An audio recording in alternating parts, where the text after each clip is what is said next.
Self-defense and venison are the two of the most perfect things in life. I'm 72 years clean and sober. No drugs, no alcohol, no tobacco, and no fat girlfriends. He pulled the mask down and lit up a cigarette. I can't help that person. That person, somebody replaced his brain with a sun-baked turd. The only law we need to pass is to stop the engineered recidivism. It's almost like I'm Mother Teresa with a couple of Glocks. I'm confrontational, and some people are a little upset that I ruffle feathers. I don't ruffle feathers. I pluck them. Freedom, truth, logic, common sense, conservation, hunting, fishing, and trapping. My name is Ted Nugent, and I'm proud to stand shoulder to shoulder with my blood brother Sam on the Wild Initiative podcast. Go nuts! Put down your latte and pull on your boots. Our culture needs people that are leaders and not people that are waiting for somebody else to show them how to do it. Those fields of tofu, that was formerly habitat for wildlife. You're killing off wildlife by being a vegetarian just as much as a hunter when he kills a deer. I'm like, well, you see that bush right there? There's your bathroom. Yeah. My dad wears a Levi jacket. He sits in front of a sagebrush and he tells me the best camo is hold still. Not to Donnie Vincent this, but be relentless in everything you do. Don't crap out, go back to the truck with excuses or whatever. Okay, assume I get a deer. How do I cut it up to fit into a Honda Civic? Just get outside and go, because once you do, it's all gravy from there. Hey, this is Zach Griffith. This is Hannah Barron. This is Jason Phelps of Phelps Game Calls. Hey guys, this is Cody Rich from the Rich Outdoors podcast. What's up guys, this is Chad Mendez. You're listening to The Wild Initiative. Hey y'all, welcome to another episode of The Wild Initiative, brought to you as part of the Waypoint Outdoor Collective. Y'all, I am so stinking excited. There are just some people that are legends in the outdoors in America. Let's talk about that. Talk about some legendary people. And I have the privilege of talking to one today, Mr. the one and only Ted Nugent on the call. Thank you so much for joining me, taking the time out of your day. I know you're a busy guy. Why not, Sam? You just nailed it. I'm so proud. I think my life from about 1952, when I was 3 years old, has been a wildlife initiative. So you talk about America, you talk about the great outdoors. I'm stimulated. I remain stimulated 72.4 years later. So thanks for having me on. And thanks for pursuing the celebration and the promotion of hunting, fishing, trapping, ranching, farming, resource stewardship, the perfection of the backstrap boogie, especially in the big high country where Montana is a wonderful place, but it's not perfect. You know what? Is there anywhere that's perfect, though? I know we all try and carve out our own little slice and make it as perfect as possible. Well, but yes, is there anywhere? And I hope you can sense and absorb the effervescence of what Uncle Ted has intellectually prioritized for all my lifetime, because Spirit Wild Ranch, our private ranch here in Texas, and Texas is as close to perfect as I can think of. I think South Dakota might be better. I think Florida might be better as far as governors go. But my point is that we are in charge of our life, liberty, and pursuit of happiness. And the reason I'm referencing the lack of perfection is because there's so many really bizarre, absurd, arbitrary, punitive, even capricious game laws out there that if we're going to celebrate the wild initiative and celebrate the perfection, there is perfection. Hunting, fishing, and trapping is the perfect use and reverence for God's miraculous renewable resources. However, Montana and Texas and God knows Michigan and New Jersey and New York, oh my God, and Illinois, their game laws are so offensive.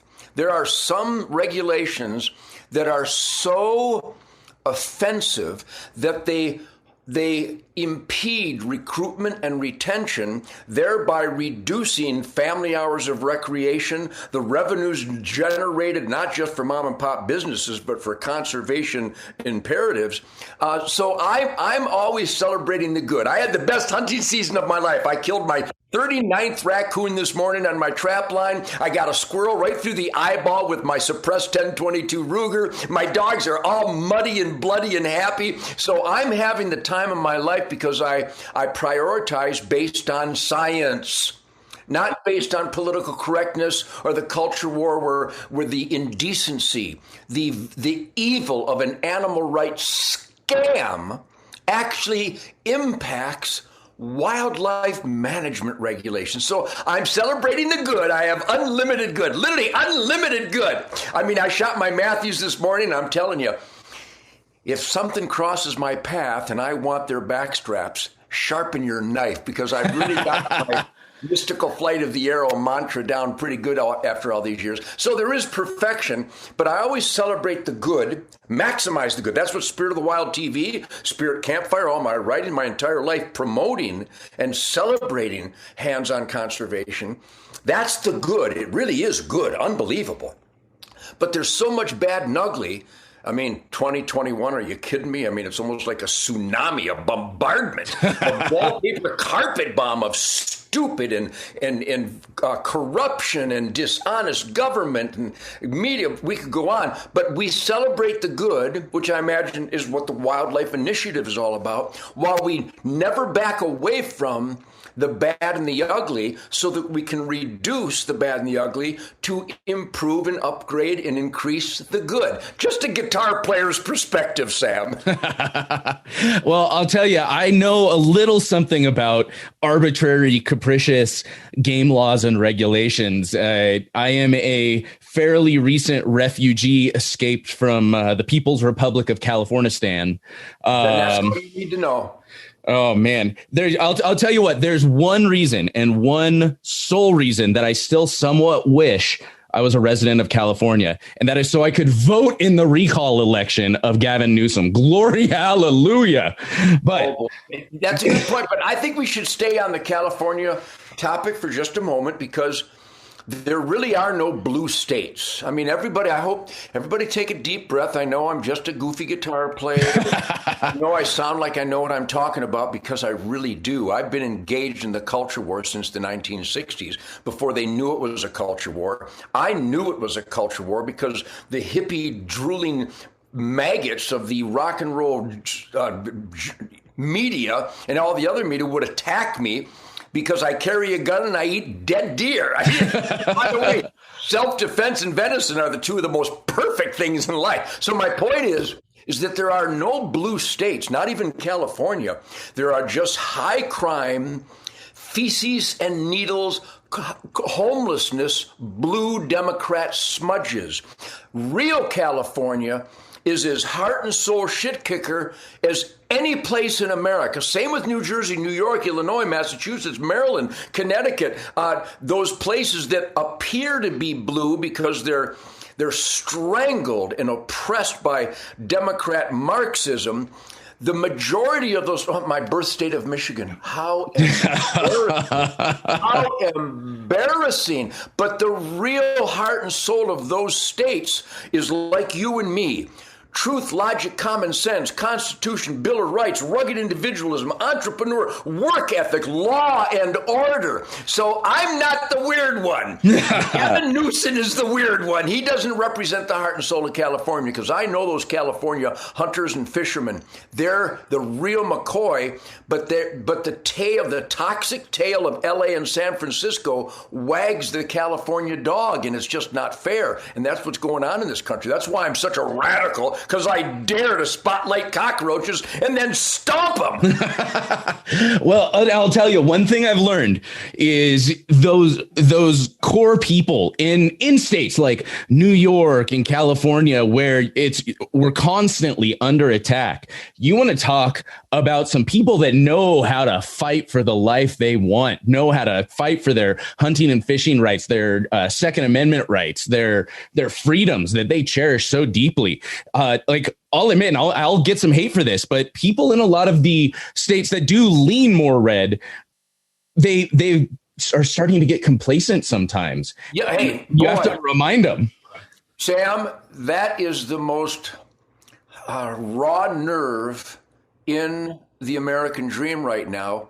is the apathy. Like I moved to Texas almost 20 years ago for medical reasons. We lost our home in Michigan, a dream home. I was born in Detroit. And Sam, Michigan was the #1 hunting state in the nation. The tradition, the heritage, the celebration of hands-on conservation, the work ethic, the productivity of Detroit when I was growing up. It literally was God's vision personified. I mean, the spirit, the neighborliness, the goodwill, the caring, the drive to be the best that you can be. That's where I come from. My brothers, my sister, my band, my crew, everybody in my life, my sons, my daughters, my grandkids, my incredible wife, Shemaine, even my dogs. So my point is that I come from the epicenter of the Industrial Revolution in Detroit, Michigan, that literally flopped when the Democrats succeeded in scamming the people that you didn't have to be the best that you can be. You can call in sick days even when you're not sick. You can blood suck instead of charge forth to be productive in the asset column. My point being is that you struck the most important nerve in America today. Every one of our problems is not a result of the insane Marxism that the Democrats have turned into, the vicious racism and hatred and the dishonesty of the media and so much of our government and academia and Hollywood. I mean, it's just a force of demonacy that literally celebrates racism and condemns a cop for saving a young girl's life from getting stabbed to death, and then claiming that children stabbing each other is like a meaningful, activity in the neighborhood. What? Geez. So my point is that all those ugly forces that we see destroying God, family, country, freedom, law, and order, it's not their fault.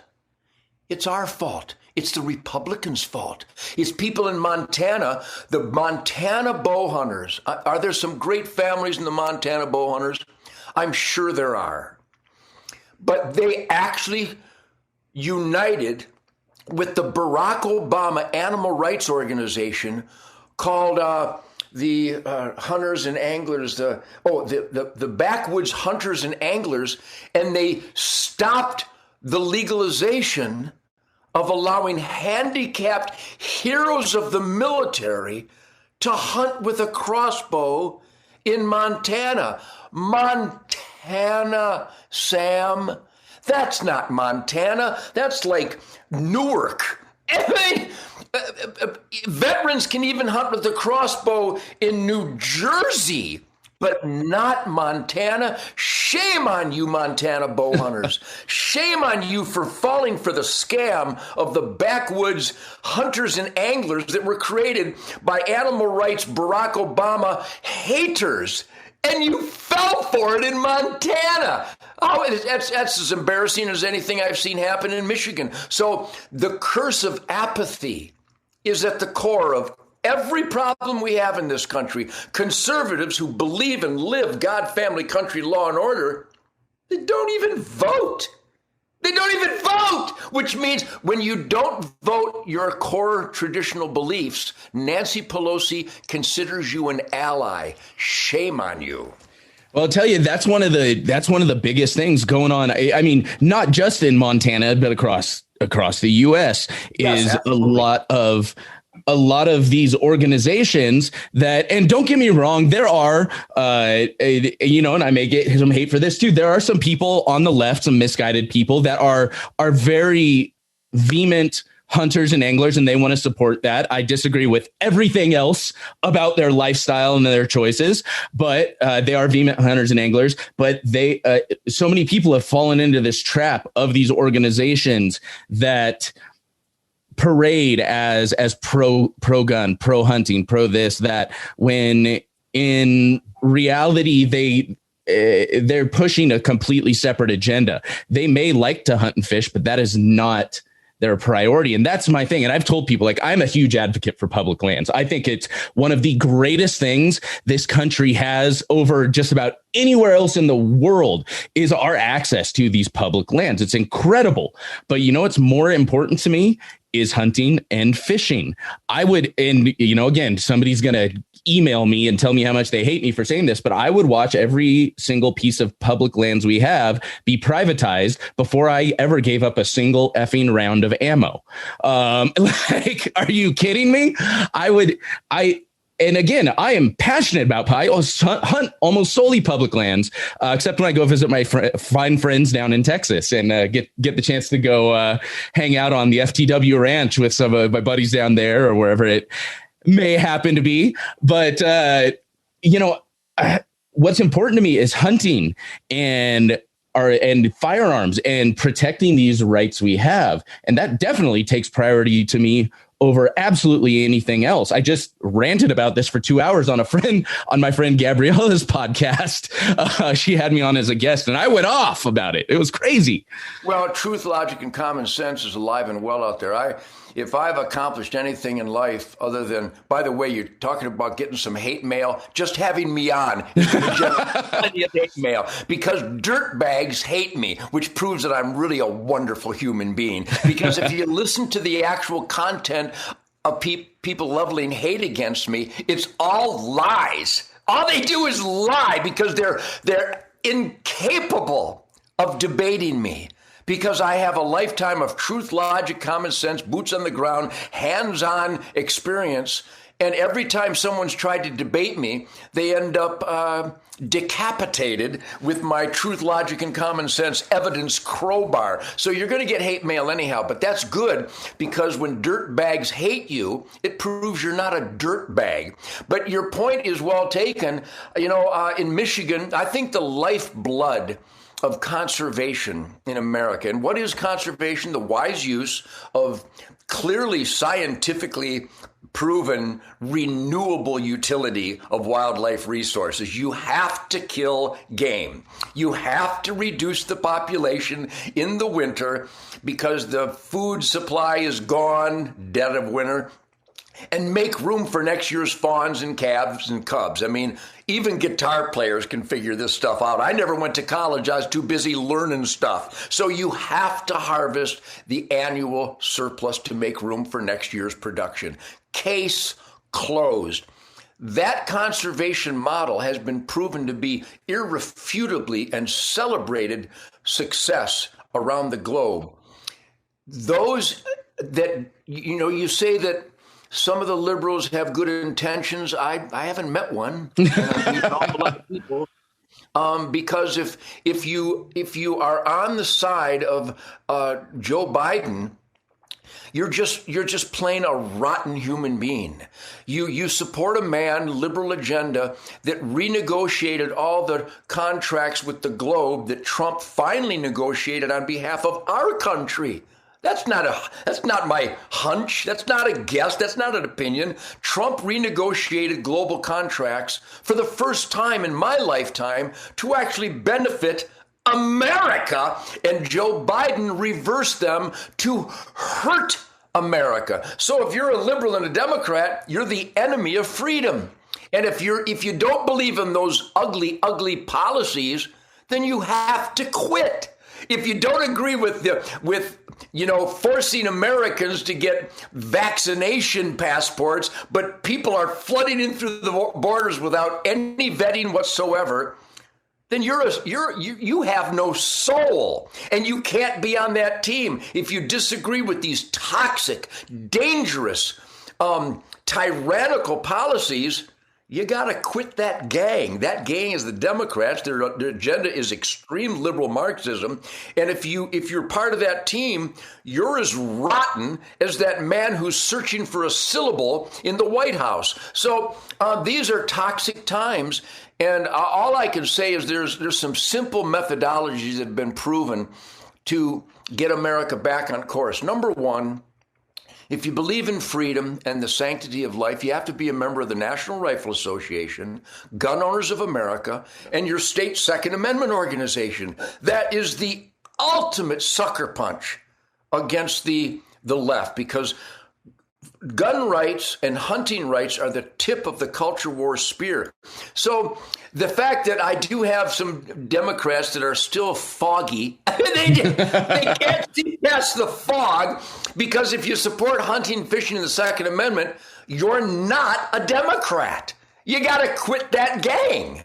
So I salute my fellow sporters out there who are actually in the asset column. And if you're not a member of the NRA, Gun Owners of America, and your state firearms association, you're in the liability column. I mean, that's going to piss some people off, but that's what truth does to people who hide from the truth. So that's a battle cry that we can all make happen, and it would make a big, big difference. So with all of that said, I'm an NRA member. I'm a GOA member. I've yet to join I'm still a New Montana resident. I've yet to join my local state organization. I used to be a big member of a few the California organizations, which important stuff. Gun Owners of California, very important. Sam Parady's, H.L. Richardson, great organization, holding the line in that horrible state. Oh yeah. So you are still on the board of directors for the NRA, correct? 29 years with the highest votes this side of Charlton Heston. Yeah, I'm very proud of that. I got the computer all plugged in, or else I'd show you. I got right over here on top of my gun safe. I've got this just old. It's kind of like an illustration photo signed by Charlton Heston up here. It's an old promo image of from, I think, an NRA magazine or something like that. It's signed, and it just a great man. Great. Oh yeah. Yeah. It always lives on the gun safe.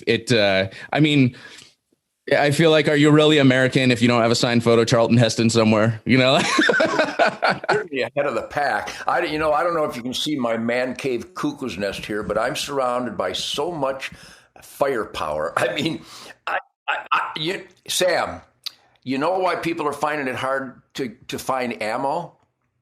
I got it all. It's because I've got it all. I'm down to about. Well, I'm not going to give you any numbers, but I have ammo. I promise you I have ammo. Plus, I got to tell you, I shot a beautiful Axis doe just the day before yesterday. I just got done backstrapping her. Axis deer backstrap. Oh. That's how I get high, by just a little pork belly sizzling, and then I just put a little bit of salt and pepper on the backstrap after it reaches room temperature, and I slap it in the sizzling hot bacon grease each side till it just gets a little crusty, and it's heaven on earth. But I got to tell you, I now work with the Remington Masters for the Remington ammo, and I shot her with this 180 grain core-locked ammo, which, by the way, with my dad's pre-64 Model 70 Winchester featherweight with iron sights that he bought at Marshall Fields in Chicago in 1964 for $119.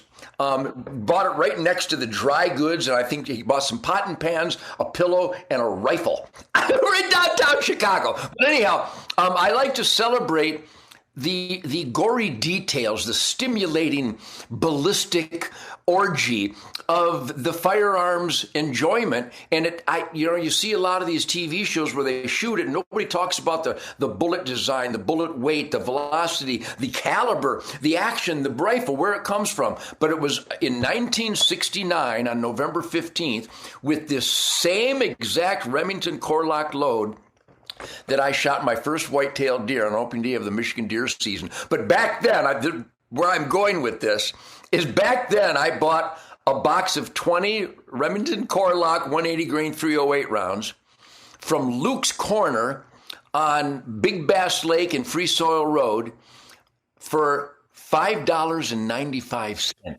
Oh, and man. what is it now? $50 a box? Are you? Now it's like $5 a round. So I've been there and I'm living that stuff. But I really do. I train every day with my Glock Carry 10s.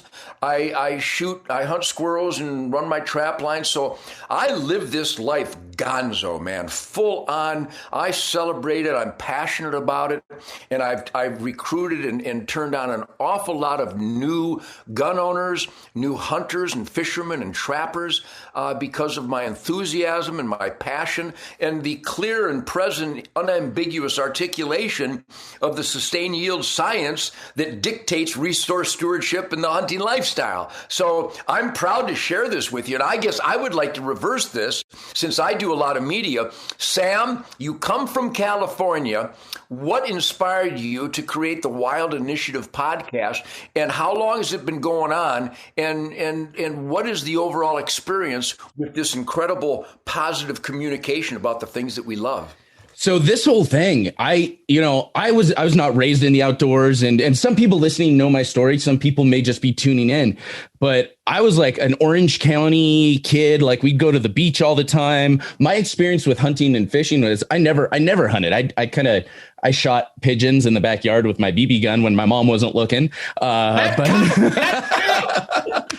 But we'd go on vacation, and I'd go fishing off the same rock and the same lake, for 20 some years. I did that growing up, and I could set up tackle for that spot, like gangbusters, but say, God help me if I tried anywhere else. But that was my experience with it. And then I grew up and I got into advertising and worked in Los Angeles, dead center of hell. And like, that was the life I wanted at the time. And I started getting into rifles. I did the whole Vegas gun store thing for a bachelor party. And I was like, oh, I think I like shooting guns. This is kind of okay, I'm feeling this. How old were you when you discovered that new level of excitement? That had to have been late 20s, early 30s. It had to have been my late 20s, early 30s, somewhere in that range. We were all down there, and I started shooting the big caliber guns and realized, there's actually video of me floating around somewhere. I take a single shot. I turn back and look at my buddies with this like wide-eyed look of just pure ecstasy. And all you hear me, the only thing that comes out of my mouth is, yeah, it's very stimulating. Well, how old are you now, Sam? 38 years old. See, my goodness, what a child. I just turned 72, and I know you respect your elders, but do you realize that I was born in December of 1948, and hunting, fishing, and trapping were the lifestyle. It was universally revered. There was no such thing as the mindlessness, the soullessness of animal rights or being against nature, because if you're anti-hunting, you're against nature. That the beatniks hadn't turned into the hippies yet. They hadn't taken enough drugs to lose their soul, and so such stupidity didn't exist. And my dad, when I was born in 48, was already a follower of the incredible Fred Bear, who came from Pennsylvania in 1908 and was just a recreational weekend bow and arrow guy. And got turned on by the mystical flight of the arrow, saw the Pope and Young footage, and decided to go gung-ho, started bear archery. So by the time I was 4 or 5, we would go north every year. In fact, I have my dad's longbow over here that he had when I was born. And I have some of the cedar arrows from 1940. Oh, my God. Port Orford cedar arrows from the 1940s right there against my wall. My point is, I'm 72 years clean and sober. No drugs, no alcohol, no tobacco, and no fat girlfriends. I'm telling you that it will kill you. That stuff will kill you. And I'm serious. I've been clean and sober, and I attribute that, Sam, in the world of insane, drooling idiots in the rock and roll hippie world, to the discipline of trying to get close to an animal with a sharp stick. I still have, from 1955, an Osage orange longbow. It's probably maybe a 20-pound draw. And I have some of the old guys listening will understand what I'm talking about. Some old MA3s and MA2s, some Bear Razor heads, some Howard Hill heads, some Bodkin 3-blade heads. And so I've been doing this literally every year since I was born.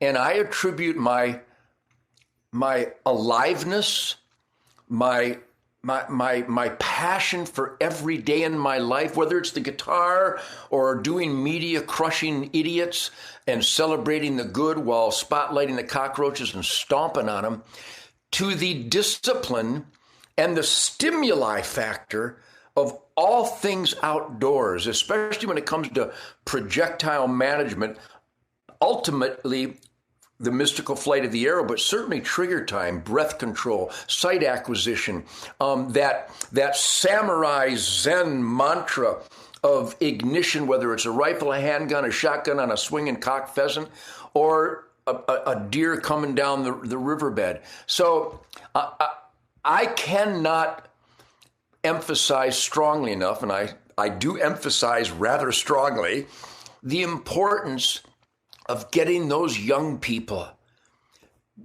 to experience the stimuli. Your eyes got big. You looked excited when you talked about discovering the ballistic ballet of marksmanship and the discipline of aim small, miss small. That's really what I'm sure the Wild Initiative podcast is about. That's what my Spirit of the Wild TV show is about. That's what all my media is about. That's what my Spirit Campfire podcast is about. Whenever I do any media about any subject, I always promote the National Rifle Association and hunting, fishing, and trapping.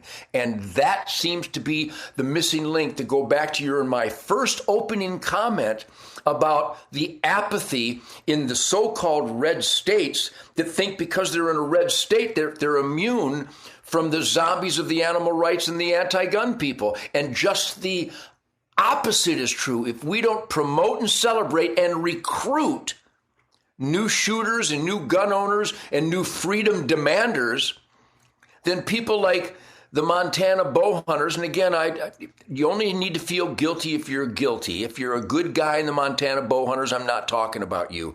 I'm talking about the dirtbags who worked with the Barack Obama backwoods hunters and anglers to keep injured and handicapped veterans from hunting with a crossbow. How about this? Right here with my buddy Sam on the Wild Initiative podcast. My name is Ted Nugent. I dare anybody from the backwoods hunters and anglers or the Montana bow hunters to debate me why you would not allow a handicapped veteran to hunt with a crossbow. I dare you. Show up and embarrass yourself. What a nasty, nasty, soulless, cruel thing to do, to keep a U.S. Marine Corps hero who gave up his legs for our freedom from hunting with a crossbow. You're a prick. You're a dirtbag for doing that. I'm going to just let that one marinate for a second right there.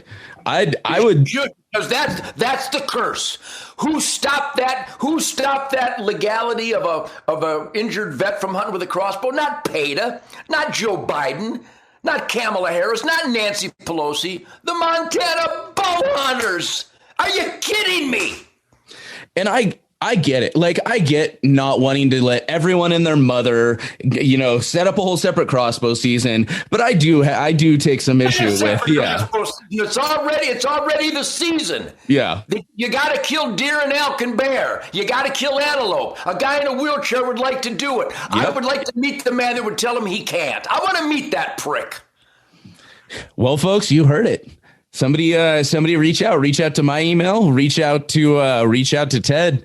Let's see if we can set that up, because I want to see that debate. I want to see that happen. So do I. I work closely with the military. I do a number of charities, and these guys gave everything. So you and I will have the freedoms that are personified by gun rights and hunting rights. And not everybody wants to hunt with a crossbow. A few guys in the wheelchair would like to go. What the? Are you kidding me? I would like to meet the man and go, no, you are the U.S. Army hero with no legs. I'm sorry, you can't come.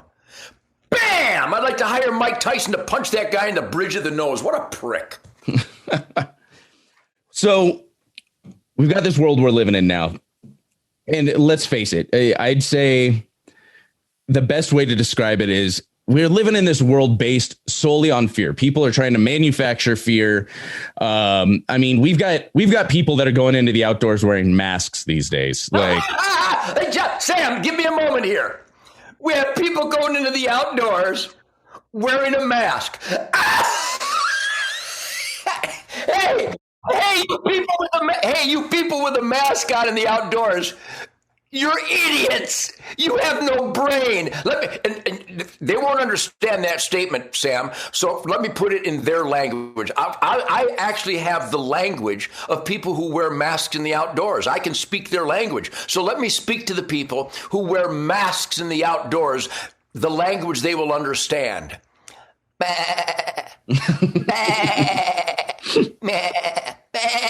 What a bunch of soulless, spineless, heartless sheep. I saw a guy on a motorcycle the other day. It's almost like Satan created a scenario to entertain me. The guy's on a motorcycle in Texas. It's 82 degrees. It's beautiful blue skies, nice wind blowing. He's all by himself in the parking lot of the grocery store.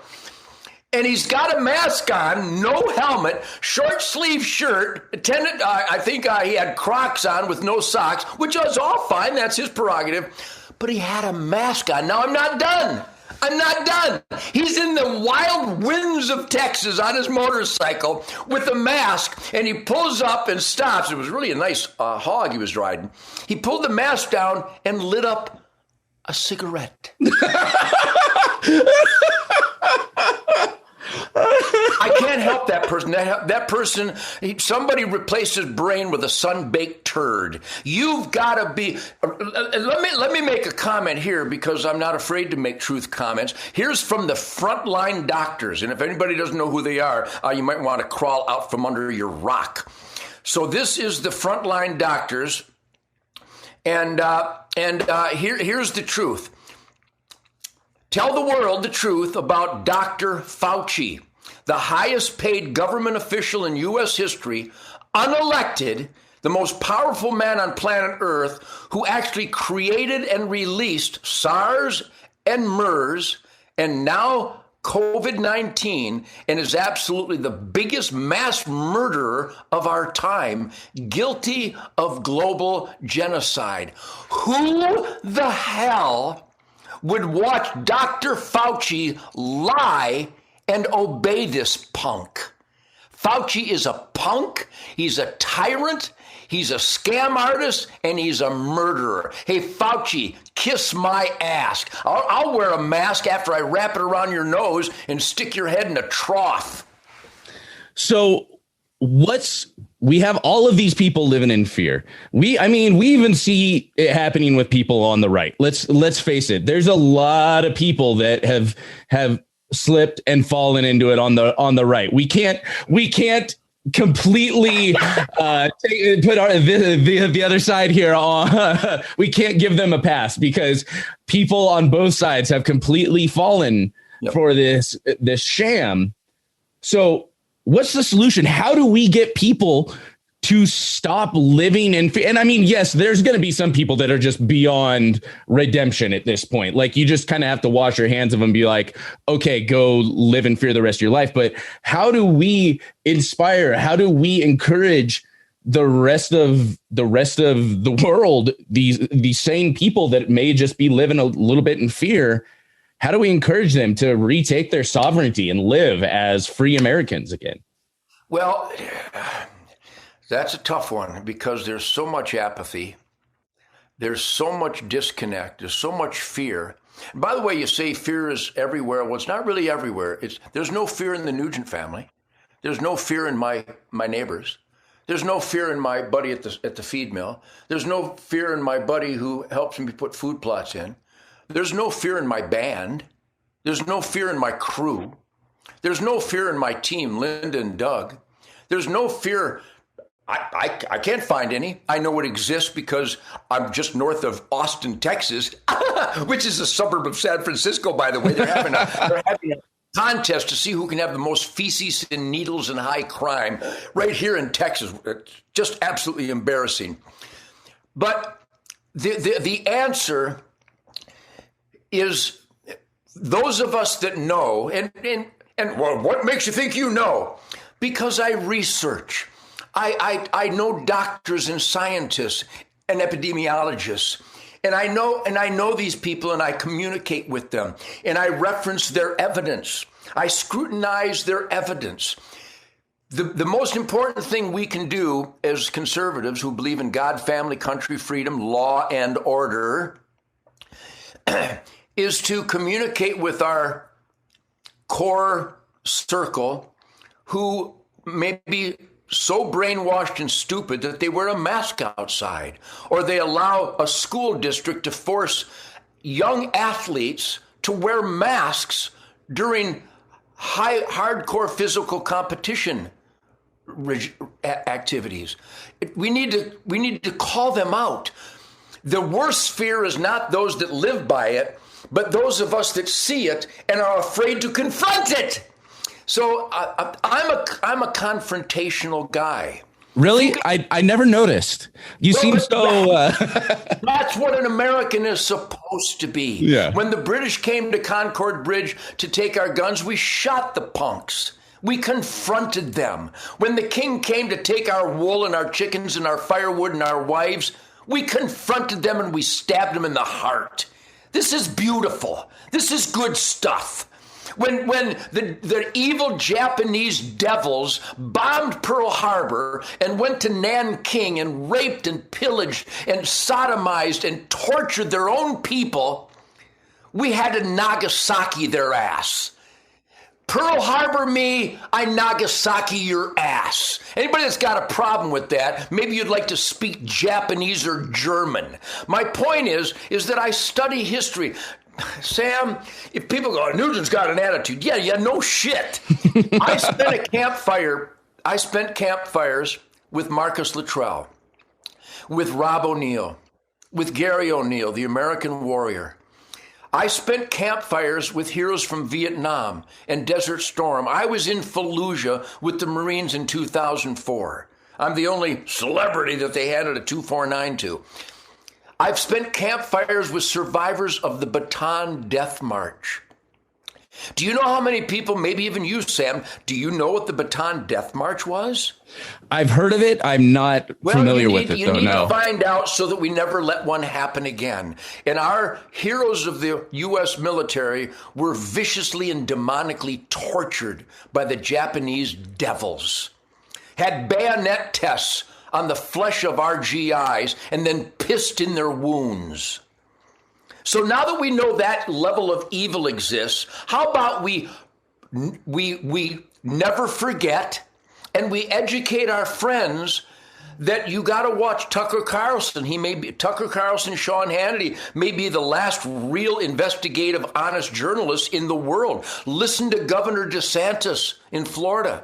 Listen to Governor Kristi Noem in South Dakota. These are warriors on the front lines. Even Governor Greg Abbott, who is wishy-washy to some degree, he's even responded to the will of we the people of Texas. I know your governor in Montana. He came forward and he created Montana as a Second Amendment sanctuary, a salute to the Montana governor. You've got some great, great people in Montana. It's big sky country. It's rugged individuals, ranching, farming, people of the earth, down to earth, grounded, working hard, playing hard, shit kickers all across Montana.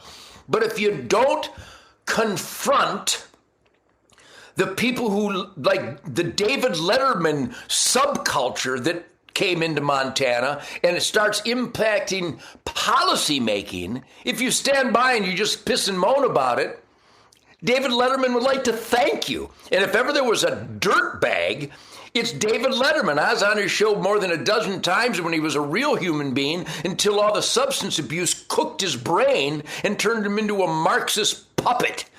And then David Letterman, if you're listening, eat me. You're a prick. Anyhow, the point is that people need to be confrontational. You don't have to punch people initially. You don't have to scream at them like I'm getting intense and energized because this is important life and death, American dream, quality of life, liberty, and pursuit of happiness issue. You're damn right I'm getting excited and passionate about it because I refuse to let scum and devils and animal rights people impact my hunting regulations. I refuse to listen to the lies that, well, we just want common sense gun safety reform. They finally said they're coming to take our guns. I sent Beto O'Rourke my address and the code to my gate when he said that. Hey, Beto, start with me, you dirtbag. So the point is, I'm confrontational, and some people are a little upset that I ruffle feathers. I don't ruffle feathers. I pluck them, because I'm a we the people guy who has spent time with the heroes of the military who gave up their skin and their arms and their legs and their buddies so we can actually be a we the people, experimental in self-government, and I refuse to back down and be pussified and spineless while stupidity runs supreme. That's why I live in Texas, and that's why I work in all 50 states, Sam. I worked across Canada to get rid of the C-68 debacle. I work with people in France and Spain and Germany to legalize bow hunting. I work with people in Montana to legalize crossbows for handicapped veterans. Montana! So my point is, I'm an activist. I've always been an activist because I was the first guy that was attacked for being a hunter and carrying a gun. Literally, in 1966, 1967, these dirtbag, drooling, stoned hippies would go, they ask me where I get all my energy, and I go, backstraps, and they go, what's that? So I talk about deer hunting, and they go, wow, you kill deer, huh? And I go, it's the best thing to do just before the grill gets hot. What kind of question is this? So I had fun just trouncing their stupidity that was all inspired by brain-burning, singeing substance abuse. That's an easy debate to win every time. And I will win every debate because people who dare to debate me always take the devil's advocacy point of view because I'm Michael the Archangel, and if you're against what I stand for, you are the devil. It's pretty simple. So you're talking about kind of the reactions you would get from the hippies back in the day when you started hunting. What have you seen over the past years? What have you seen change when it comes to hunting and the outdoors for good and for bad? Well, I got to tell you, it's like the Second Amendment. It's 2021, and the culture war is at an all-time toxicity. It is just as vulgar and obscene and bizarre as it's ever been. But stop and think. When I was on tour in the 60s and 70s, there was no Second Amendment. I couldn't bear. I'm on the road playing all 50 states every night, 300 plus nights a year. And I carried a gun. I had a Smith & Wesson 2-inch Model 19 with the 125 grain Winchester Plus P stuff and a couple of speed loaders in my pocket. I've always had a clean hanky, a pocket knife. When the Leatherman came out, I got one of those. I got guitar picks, and I got a wallet, and I got a pistol and a bunch of ammo. That's every day when I wake up since I was 17. That sounds like a good idea. I have fire extinguishers in my truck and spare tires, too, whether I need them or not. The point is back then, you couldn't carry a gun anyplace. Maybe Vermont at the time, only as a Vermont resident, there was no Second Amendment. And I go, well, what if I need to defend myself? Especially I'm going to New York City, and there was like 3,500 murders a year back then. And Detroit was turning into a liberal, devil zone of exploding crime. I'm not going to be unarmed. Unarmed and helpless is really a foolish, irresponsible, suicidal decision. And I've never made stupid, irresponsible, suicidal decisions. I've never been unarmed and helpless. When I show up, it no longer qualifies as a gun-free zone. I've always had a gun. I think a gun is good. I like guns. I want to defend my life. I got to get home. I got opening day coming up. If you get in the way of my opening day, I'm going to cut you in half. My point is, 2021, as ugly as it is, 21 states constitutional carry. Are you kidding me? This is the best the Second Amendment's ever been. It really is. This is unbelievable. Because of the NRA, Gun Owners of America, and Ted Nugent. I was on the front lines in all 50 states. By the way, before I go into that tirade, have you noticed that since I got on here, it qualifies as a tirade? Because I'm passionate about this stuff. This is important stuff. So I would ask, you're like a smart guy, 38 years old. Did you go to college? I did. All right. You're smarter than I am. I wouldn't claim that just by going to college. We all know that doesn't mean quite what everyone thinks. I was being as facetious. But here's the point. We're both a couple of smart guys. Let's contemplate the question, what other kind of carry is there than constitutional carry? And I would continue that question thusly. Sam, without hesitating, how many states is your First Amendment good in? 50. Thank you. Thank you very much. I applaud your refusal to hesitate. Of course it is. How much paperwork, licenses, and permits do you need for your First Amendment right? I believe that would be 0, Ted. 0. Thank you, Sam. I love you. You really did learn something in spite of college. So let's reiterate. We all have a First Amendment right in all 50 states. I think we have a First Amendment right on planet Earth myself. Well, and that First Amendment right applies to all our versions of speech as well, whether that's modern, whether that's printed word or digital or modern, Facebook or Twitter. So the point is, we've established that the self-evident truth that the founding fathers wrote down first was that we have a First Amendment right in America, and it was guaranteed. We got it because we got it from God. It was a natural, instinctual, pure, primal, God-given individual right. That's what that was. They wrote it down. We get to choose our religion or not. We get to speak. We get to have freedom of the press, and we have the right to assemble. Okay. 50 states, every street corner, every building, every city, no paperwork. I don't need a license. I don't need a permit. I don't need another man to go, all right, here, Mr. Nugent, here's your permit for your first. Shut the I don't need your authorization. Get the hell out of my way. Okay, we've established that.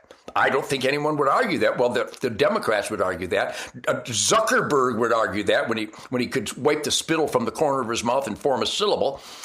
So, First Amendment, good nationwide, no paperwork. Sam, same thing for the Second Amendment. Case closed. I always have people talk to me about, the biggest crock of horse shit on earth, the phrase reasonable gun control measures or common sense control. There's no sense. But people ask me, the old saying, how pro gun are you? How anti-gun control are you? I'm like, well, until we're selling RPGs on Amazon.com, I'm not going to be happy. I'm buying 4 of them. I just want a tank. Is that so bad? Is that so bad? My buddy at the Ox Ranch in Uvalde, he's got 2 of them. I got friends who own tanks, and the problems they've caused in society would be zero. Here's the point. Do you think there might be regulations against civilian possession of Kalashnikovs in Paris, France? Of course, that's rhetorical. Of course, there are so many restrictions against civilians owning Kalashnikovs in Paris, France, that it is the most definitive attempt at gun control in the history of the world. But people in Paris, France, got a hold of Kalashnikovs and went to a rock and roll concert and hosed people down. What law would those devils have waited for before they got a Kalashnikov and started shooting people at a concert, or Columbine, or Sandy Hook, or Dayton Club, or Orlando, or name?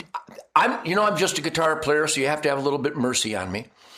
But I dare anybody with a straight face to write the law that will stop any mass shooting or any I could write a law.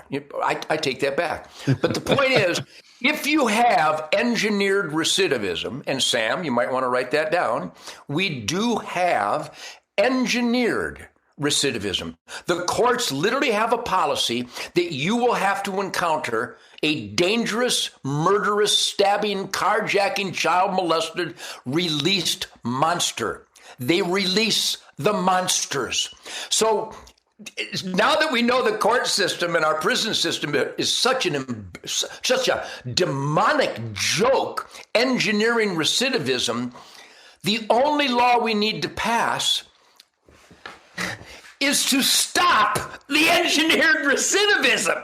If somebody stabs somebody but doesn't kill them, it just means they're not a good killer. They missed the artery. You don't let them out to study the anatomy so next time they can get a main ventricle.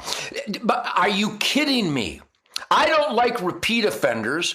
I like dead offenders. If someone's going to rape a woman, I want that woman to fill him full of lead. I want the rape victim to not be a victim. I want the perpetrator terminated. I don't want the carjacker to win at the carjacking. I want the housewife to fill the carjacker full of lead. I don't want a parole board to ever hear a word from his mouth. I don't want to pay for his gender confusion. I don't want to pay for his dentist. I want the carjacker dead. That's how you stop crime, and that's how you control the misuse of any weapon, including bricks and pipes and fists and baseball bats and cinder blocks and glass shards. So the best gun control is no gun control. Bad people control. That's all we're missing. I was going to say, yeah, there definitely is a law you can write to prevent house break-ins, to prevent mass shootings. It's a very simple law. It's called you must own a gun and you must carry it. That's the law. You must know how to use the damn thing. That's going to prevent some stuff right quick. What is it? Heinlein was quoted as saying an armed society is a polite society. Yeah, well, I don't know if you've noticed about me, but I'm probably the most gentlemanly, sweetheart, polite, kind, loving, caring, giving, generous. I mean, it's almost like a Mother Teresa with a couple of Glocks. I mean, I am so sweet. I understand myself. And I've never been unarmed and helpless. I was unarmed I wasn't helpless, but I was unarmed when I was in the White House with the great President Trump, and when I was in the Oval Office with him and had dinner with him. And when I did rallies with him, the Secret Service did a super job frisking me. There have been a few occasions I've been unarmed and helpless, but believe me, my commando friends were cocked, locked, and ready to rock the Glock around the clock, Doc, to take care of their beloved Uncle Ted. So unarmed and helpless is an idiotic decision because all victims have one thing in common. They were unarmed and helpless. Here's a little Uncle Ted tech tip for people who value the precious gift of life. Don't be unarmed and helpless. And it doesn't say safe and bear arms. It doesn't say truck and bear arms. It says keep and bear arms. Your gun in the safe is worthless. Your gun in the truck is worthless. If you don't know how to get it into action and know how that gun functions, this engineered recidivism may pay you a visit someday. And if you're unarmed and helpless, good luck. I'll tell you what, I actually just got I'm not sitting down with it right now because it still needs a little more breaking in, but I just got my concealed holster finally, now that we have the constitutional carry here in well, let me tell you, I get all these holsters in the mail. I use a product called the Northwest Retention System. I think it's nwretentionsystem.com. And these guys, they custom make these to fit your handgun. I carry a Glock Model 20 and 10 millimeter, and this is one of their chest ones. If I ever go back to Alaska bear hunting, this is the most popular carry gun in Alaska right now, the Glock 10 millimeter. Just ultra dependable. The 10 millimeter round in a full house load is a reasonable danger stopper. But nwretention.com. I have a strong side belt holster on now. It retains your firearm when I run and chase the squirrels with the dogs, and if I stumble occasionally, my Glock has never come out of this holster. But there's so many great products out there, but I really, really fell in love with, it's called nwretentionsystems.com. And they're out of Washington State, which is just a hell zone, except for the great people in the great Northwest. So if people want a holster that I've fallen in love with, that serves me well every day, nwretentionsystems.com, Northwest Retention. Well, I'll tell you, it's funny. I've got I've got my carry pistol with me all the time, but then there's not many rooms in this house you can go into, or in my car, where there's not one hidden away somewhere. So I got the one on me, but you never know if you got a guest over, you need some backup. And I'll show you this really quick. The people listening can't see it, but this was a new client of mine. Oh, that's beautiful. I tell you what. I don't know if you should have shown that or not. I'll show it to you, but the folks listening won't be able to see that. Hey Sam, I gotta tell you, I know why you have me on here, because I'm a hellraiser and I celebrate and promote the Second Amendment and conservation all my life. But here's why you really love me. My beautiful wife, Shemaine, I don't know if you watch Spirit of the Wild. By the way, we just did our 500th episode of Spirit of the Wild. 31 years later, we were on public television before there was an outdoor channel. And the reason our show is so top rated for 31 years is because of my wife, Shemaine, the queen of the forest. And I just got a text from her, and you got to love this. Am I the luckiest son of a bitch to ever glock out or what? Honey, I have some girls who want to shoot a great Queen of the Forest segment. Will you teach them today? And I just responded, you think? So these will be 6 beautiful young gals who have never fired a gun. They're pursuing their concealed weapons permit, even though now we don't need it in Texas. But I'm going to continue to get my concealed weapons permit, even though I'm a sheriff deputy for 34 years, 36 years, so I get to carry nationwide anyway, but I'm always going to keep my paperwork, even though it's a constitutional violation to have paperwork for constitutionally guaranteed individual rights. It's unbelievable. But in order to make sure I have all the bases covered in all 50 states, I will continue to update my concealed weapons permit. But that's the kind of stuff we do every day. We got a bunch of young gals coming in with Shemaine, and I'm going to start them out with a little simple bolt action 22 rifle, open sights with CB caps. So there's no report, zero recoil, and we'll stop right up with some shoot and see targets at about maybe 10 yards, maybe not even that, maybe just 7 yards, 21 feet. And they'll get to know the mechanics. I'll make them dry fire the gun 10 times, work the bolt, put the safety on, shoulder it, sight acquisition, safety off, dry fire. Do it again. I'll make each girl shoot at least 10, 12 times dry firing, so they learn what this guy's doing. They learn the mechanics of forceful bolt maneuvering. They instinctively will put that safety on the minute they work the bolt, and they will find out when they can get the sights to stop moving and get the trigger to ignite. And after they've each dry fired a dozen times, then I will have them load it themselves. I will not do any of this for them. I see these guys train people where they do everything for them. The shooter's got to know how the thing works, man. Anyhow, and I'm telling you, Sam, this system that we developed, I started it 50 years ago with some kids. Their first rounds, they'll shoot a half-inch group. I know it's close range, but they've already learned the mechanics. And with a CB cap, there's no bang, there's no recoil. They will fall in love with it. And then I will highly recommend to the gals that the gun that they purchase and carry is a simple revolver. A lightweight revolver, probably a 5-shot, maybe like a Lady Smith, something that they are comfortable with, a double-action revolver, and that they train dry fire in it as much as possible. And they start out using maybe cowboy loads, real lightweight 38 special loads. So, but always wear ears and eyes, obviously. So this is the system that Shemaine and I have developed, and we've caused, I don't know what the number is, but I'm sure it's in the thousands, if not tens of thousands, of women who have seen Shemaine shoot on Spirit of the Wild TV, and they went out and bought guns and they got their hunting licenses. So it's contagious if you baptize people in a gentle, knowledgeable, slow and easy, comfortable pace. That's a little Uncle Ted tick.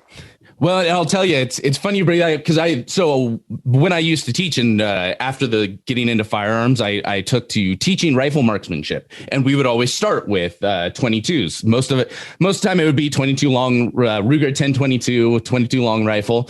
And one of the things, I had a buddy come out and he wanted me to instruct him. And, one of the first things we tell him, it's like, okay, if anything doesn't seem like it's working right, raise your hand. We'll come over, check your rifle. We'll go through the whole clearing process and make sure everything, there's not a round stuck in the chamber, whatever it happens to be. We'll get that sorted. So he'd only ever shot shotguns in his life before, and we'd been playing around earlier in the day. And so he shoots a couple times, and he's like, finally raises his hands. He's like, Sam, he's like, I just don't think my rifle's firing. And I'm like, okay, and so, I kind of cold the line. He gets down, he fires, and he's like, yes. And it works perfectly. It's like flawless. And he's like, yeah, see, I don't think it's firing. And it took me a minute to figure out what was going on. He'd only ever shot shotguns before. He shoots this Ruger 1022. It has no recoil, no kick, nothing. Yeah. And he's convinced it's not even firing at all because it's still mild. Unbelievable. My Ruger 1022 is fully suppressed. So even though I really think the simple mechanics of a bolt action single shot is the ultimate baptismal firearm. It turns people on because they're working it. They like to get their hands on it, and they learn how the functionality of the mechanisms. But when it comes to my daily 22 fun, I have a whole bunch of Ruger 1022s, but my daily four-wheel drive gun is a suppressed 1022, and I shoot Remington high velocity hollow points out of it. And I'm telling you, when I bring people over, especially from the rock and roll world, and they start shooting, it's like you can't get the gun out of their hands. They just absolutely fall in love with it. So it's a great outdoor activity. I think in my lifetime, the focus demands, that situational awareness of a firearm is so compelling, so intriguing to the human, because whether it's our instinct to self-defense or to procure meat to sustain your family, or just the discipline of marksmanship joy, I'm telling you, it's the missing link. By the way, we're celebrating our 31st year of the Ted Nugent Camp for Kids charity, a 501c3, totally nonprofit volunteer charity. And I got a lot of friends out there in Montana and across the country who have helped keep this alive for the last 31 years. So a big salute and thank you to Shikar Safaris, who make a wonderful donation every year, and all the volunteers in Colorado, Iowa, Nebraska, and South Dakota. And our first Ted Nugent Camp for Kids will take place this probably December or January here in Texas. So a big salute to everybody out there who focuses on those children camps and those children charities to get them turned on to the great outdoors lifestyle. Because I'm not kidding, in the world of rock and roll, a bunch of drooling, drug-addicted idiots, I've been clean and sober my whole life because I can't wait for the next hunt. I can't wait to see how aim small, miss small I can be with the mystical flight of the arrow, or the marksmanship, trigger control, sight acquisition, breathing, the ballistic ballet of accurate shooting. So those people like Montana, we talk about apathy, they take it for granted. There's a lot of people out there that would join our ranks if we reached out to them. And I know a lot of people right now watching and listening to the Wild Initiative podcast, they're already doing that, and a big salute. But my recommendation is that we turn up the heat and we do it even more. And the Ted Nugent Camp for Kids has been doing it for 31 years. So thanks to everybody for that. Well, you talk about outreach, and there are so many people out there that you would never expect to fall in love with this lifestyle and this passion. There's a guy out there that I think you would absolutely get a kick out of meeting, because he's also such a big personality, and his name is Orlando Chiles. He's from like Stockton in California. And, I know it well, yeah. Yeah, and he it was like going through this rough time. He was like on YouTube watching rap videos, and And all of a sudden, some hunting videos from Randy Newberg come up on YouTube, somehow in the middle of all these rap videos. And he proceeds to then fall in love with hunting. Sure. And he has the wildest, biggest, most out there personality. And awesome. It's like he's just such a good advocate for this lifestyle, for hunting and fishing and the outdoors. And he can speak to places that like people like us can't speak. And it's so cool. And that's why it's so important to do that outreach and that recruitment. Well, Sam, I got to tell you, I would welcome you. In fact, I would urge you, if not sincerely request, that you visit my Facebook, and everybody right now at the Wild Initiative podcast, come to my Facebook and look at the sincerity, the passion, the rock and rollers that have become gun owners and sportsmen and are passionate about hunting, because my passion is so contagious. You know, if you turn somebody onto it, like the gentleman you just talked about, and yourself got turned onto it from a world of non-shooting and non-hunting, once you get a taste of it, I believe that the natural primal instinct of mankind is to hunt, fish, trap, shoot. It's such an aliveness. And if you go to my Facebook, and I hope you do, and I'd like to see you, Sam, I'd like to see you chime in. I'm on my Facebook every couple hours. I do Facebook Lives all the time. We have a Ted Nugent Spirit Campfire that Shemaine and I are going to start doing more than just Mondays. We're going to do it often. But you read the comments. Now, there are some people that hate me. He's a racist. He's a coward because he murders innocent animals, which is just a bonus. That's just a bonus. It's so stupid. It's so funny. But thousands, no, not thousands, hundreds of thousands, almost 4 million people on my Facebook, and read the comments that some of them were crazy anti-hunter, dope using rock and roll fans, and I've turned them into clean and sober NRA members. Some of them have started gun stores. Some of their families have actually opened up a gun store or an archery store. So it really is contagious, but they have to hear it in a passionate, excitable way. And I know there are some people watching us right now that go, Nugent's out of control, man. He's lost it. He's crazy. Let me tell you what I am. I'm alive. I'm passionate. And you know the worst thing against hunting and the Second Amendment rights in the world, Sam? Not Sarah Brady, not Joe Biden and Barack Obama and Beto O'Rourke. Those aren't the worst. The worst thing against gun ownership, Second Amendment rights, and hunting future are the people in our sport that maybe they have a TV show and they are getting ready to go out and we're after a pretty big buck, and he is a guy, I don't know if he goes 140, but we'll go out and we'll use the wind. Really? That's it? That's all you feel about getting ready to go elk hunting? That's it? If people bump into that sap and see him on TV with no passion, no energy, no excitement, the non-hunter will go, well, that guy's a dork. Change the channel. Mm-hmm. Sam, they don't change the channel when Uncle Ted is on, because they see that I'm having the time of my life. I love it. It's exciting. This is pure, natural, organic, ultimate protein venison, people.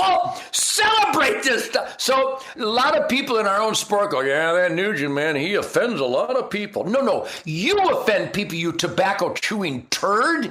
You don't have any passion. Well, the buck didn't carry the mass out like I thought. Oh, shut up. Nobody cares about your mass. Nobody cares what the buck scores. I want to know if you're having a good time or not, you dirtbag. Amen. Amen. So speaking of the TV show, if folks wanted to follow along, wanted to watch Spirit of the Wild, where can they find it? Well, we've been on Outdoor Channel for, I think, as long as it's been around. We were one of the first. In fact, we were on the first run, the first year there was an outdoor channel, Ted Nugent Spirit of the Wild started, we'd already been on public television. We set record pledge drives on public television in 26 states with me killing hogs and being a smartass and showing what a pancreas looks like on a gut pile. And people saw that I was having fun and that this is pure, natural, organic, renewable venison. I'm able to deliver that message with aplomb, if I do say so myself. So we are on Outdoor Channel 3 times a week, every week. It's one of the highest rated shows for 30 years. I attribute that to Shemaine and Dave Watson, our co-producer. Dave's done a wonderful job in editing, but we don't produce Spirit of the Wild, Sam. We just push the record button and I talk like I'm talking to you, like I'm at a campfire and celebrating the perfection of hunting, fishing, and trapping.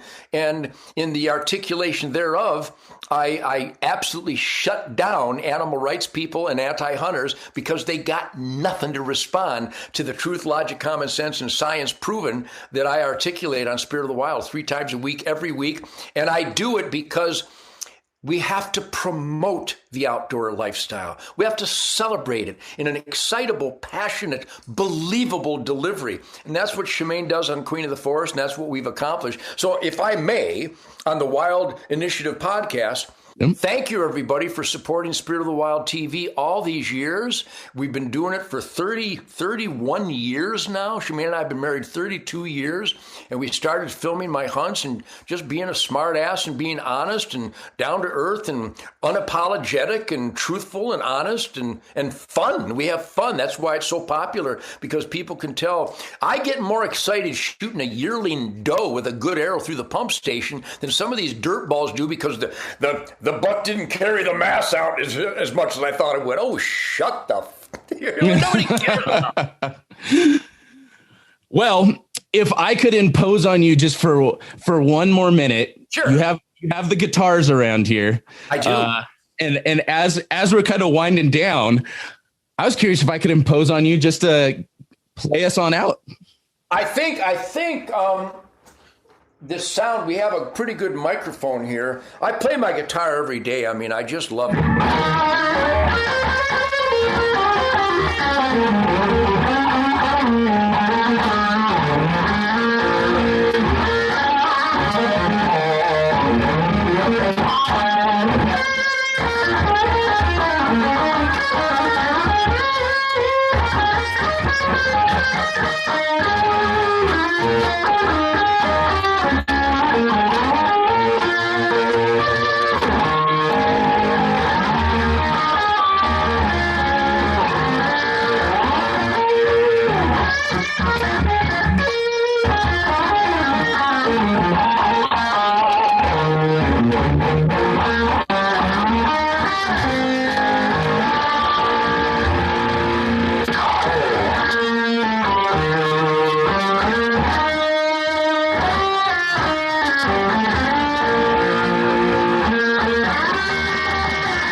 Wow.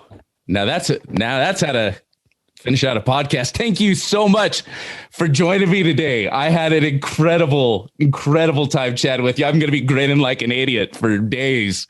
Well, God bless you, Sam. Thanks for celebrating and promoting and get the word out there. My best to all the great families of Montana and all across America.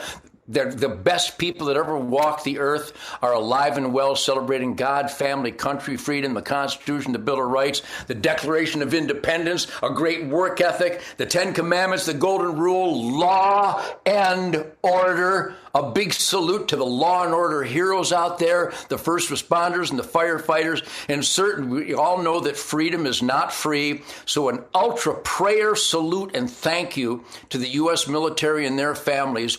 And I leave you with the words that have proven all throughout my life, that if we reach out and are more vocal and more confrontational in a positive, pleasant, gentlemanly way to recruit and get people more involved, make sure they're members of the NRA and the Gun Owners of America and your state firearms organization. Those of us that know these self-evident truths, we've got to prod, cajole, maybe scold, but inspire more people to get the word out there and communicate with our elected employees to make sure they live up to their constitutional oath, and that in the world of hunting, fishing, and trapping, that regulations have to be based on science.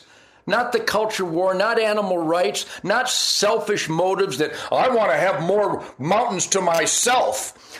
So God bless you, Sam. You do a great job. I'm proud to share this podcast with you, and I salute you and congratulate you, and I look forward to maybe coming back on. It's only springtime. I missed my turkey last week. I shot right under him. No. I was in a dark blind, and it was so bright outside, I couldn't see my pin, and I'm going, where's the pin? He's got a 10-inch beard, and he's right there, 25 yards. Where's my pin? I missed him. Anyhow, so not buying a butterball, but I did shoot that Axis backstrapper. So I'm alive and well, and a big salute to you, Carry On. I hope your spirit of the wild runs strong and free forevermore. Thank you so much.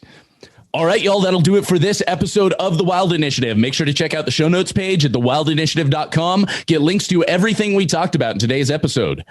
I could not say thank you enough to Ted for hopping on this podcast. That was just absolutely wild. I had a ton of fun. I'm sure Ted and I have triggered a countless number of people out there that have been listening.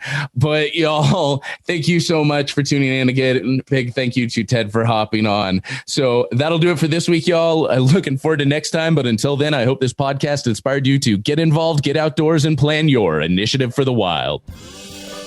Thank you for listening to The Wild Initiative. Please take a moment to leave a rating and review on iTunes or Stitcher, and head on over to thewildinitiative.com to get show notes, check out the blog, gear discounts, other podcasts from the Wild Initiative family, and more.